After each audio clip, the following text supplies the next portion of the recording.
You ask Tiger to solve. This deals with linear equations with one unknown. The final result is w equals -2. Let's solve it step by step.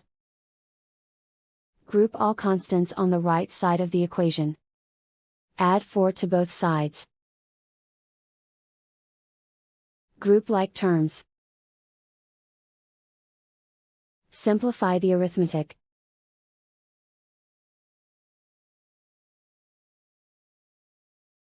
Isolate the w. Divide both sides by -11. Cancel out the negatives. Simplify the fraction. Move the negative sign from the denominator to the numerator. Find the greatest common factor of the numerator and denominator. Factor out and cancel the greatest common factor.